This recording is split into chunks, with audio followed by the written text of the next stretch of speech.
Hi, everyone. My name is Megha, and I'm representing the Capstone project team that partnered with Wild Tomorrow Fund to support its mission of saving wild spaces. This is our amazing team. A special thanks to our advisor, Maria Gray, for her guidance throughout the semester. I will spend a few minutes today introducing the project and our methodology. Then I will discuss our proposed business plan, the recommendations, and the way forward. Historically, biodiversity is vastly underfunded. A study highlighted that protected areas with lions, which are keystone species, have a budget deficit of up to $2.1 billion. Numbers for other species are far worse. Our client, Wild Tomorrow Fund, hopes to tackle this finance gap in overall biodiversity through donations, outreach, and ecotourism. Wild Tomorrow Fund is a wildlife conservation nonprofit that protects, restores, and rewilds land in strategic and ecologically important areas in South Africa. The nonprofit purchases land to expand wildlife habitats and preserve biodiversity. It is also committed to improving the life of the local communities. Wild Tomorrow Fund has raised almost $2 million till now in wildlife conservation, mainly through charitable donations. The organization's first project is the conservation of the Greater Ukuela Nature Reserve in KwaZulu-Natal, South Africa.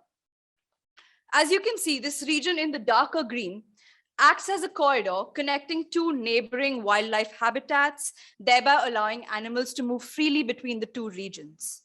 This land is critical for the ecosystem and has enabled successful protection of over 70 endangered and vulnerable species. To address the underfunding of conservation, the nonprofit is set to fundraise $2.5 million for the construction of 2 ecotourism infrastructure projects.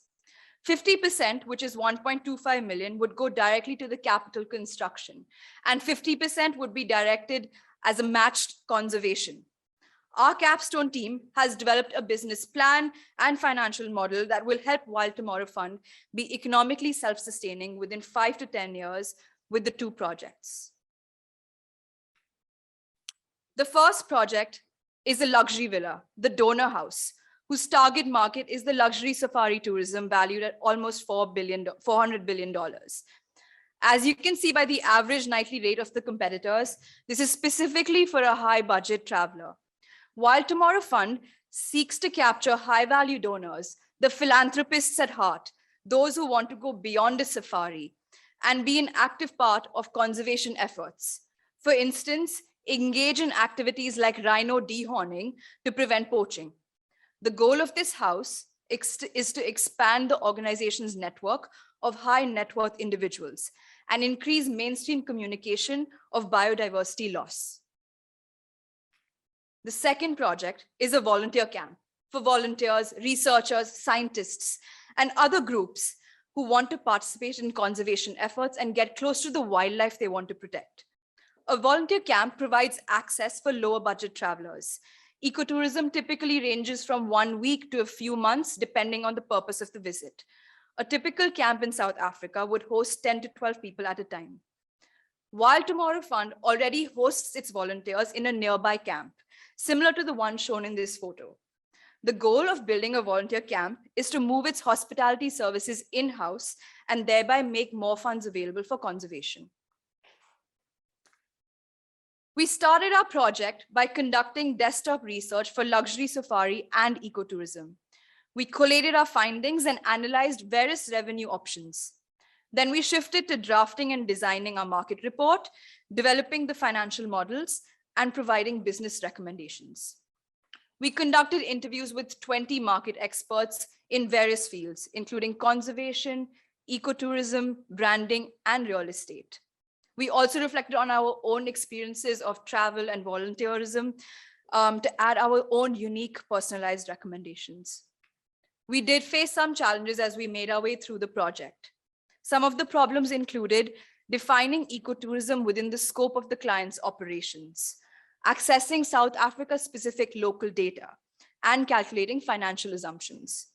Specifically for the third point, the financial modeling, It was difficult for us to determine the construction costs since the project is in its nascent stages.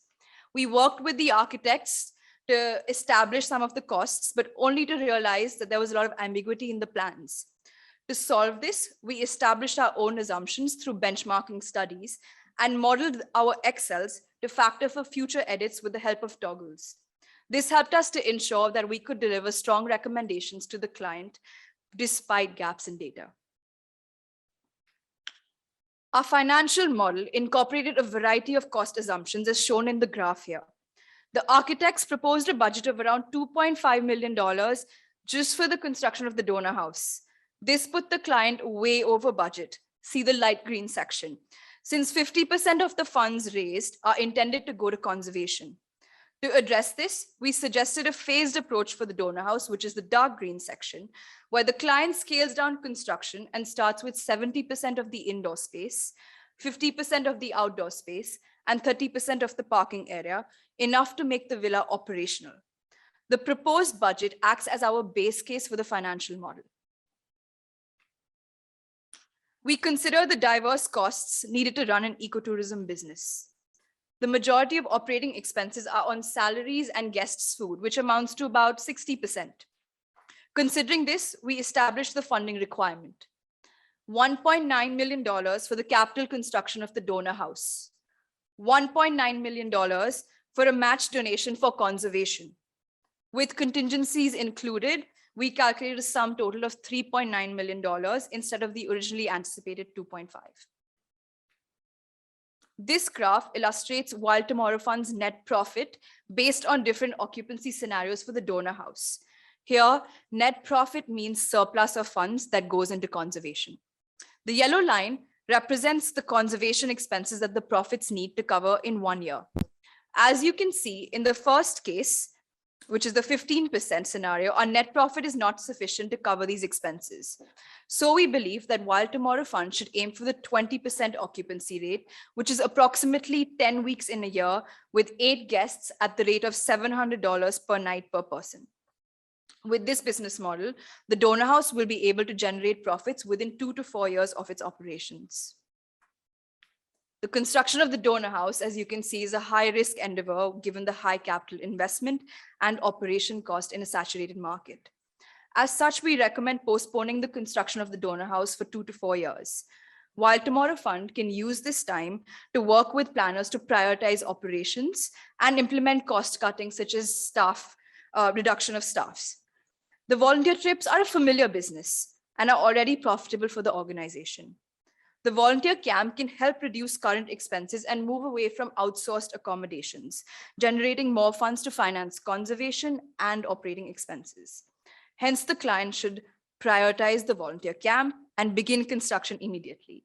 It should develop sustainable infrastructure for its water and energy requirements.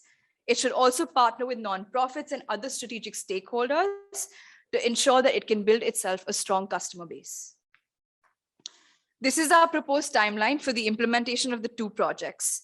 I want to bring to your attention a few points. For the volunteer camp project, the organization can achieve return on investment within 2 years. A capital investment of $100,000 will help the client reduce operating expenses by $770,000 over the entire 10-year timeline compared to its current operations. Additionally, the volunteer camp will generate profits year 2 onwards, which can help sustain operations for the donor house. The donor house, which would require an investment of $1.8 to $1.9 million for the construction, would be fully operational in years 4 to 6 and could scale up in phases during years 6 to 10. We are advising the client to implement several sustainability initiatives. Wild Tomorrow Fund should enhance community engagement through initiatives like reverse conservation, implement sustainable systems such as rainwater harvesting, and develop an emergency fund to ensure economic resiliency. Our next steps are to present our recommendations to the client. We plan to be available for support over the next few weeks as they review our recommendations and implement them. Lastly, we're discussing an opportunity to volunteer with Wild Tomorrow Fund in South Africa and experience wildlife conservation firsthand. With that, I thank you for your time and attention and happy to answer any questions.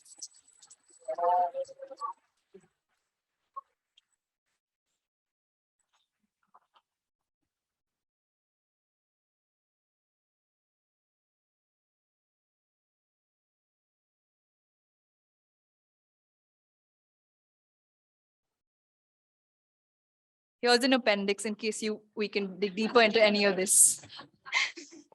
Hi, I had a quick question. I was wondering, at the beginning, when you went over the expected value for both of the projects, how those figures were determined in terms of, was the $400 billion figure, is that the value of connecting both of the wildlife refuges, or is that directly connected to your project? Are you talking about this slide or No, like at the very beginning. Yeah, these ones. these numbers? I think one more. Sorry, I think back now. Maybe one more back. Yeah, these ones. Sure. So this is the market value of the entire luxury safari market. So the donor house, and this is a rendering of the donor house. It's not built yet. So the donor house would fall under the luxury villa or the luxury safari market, and that's valued at $400 billion. Okay, thank you so much. Yeah.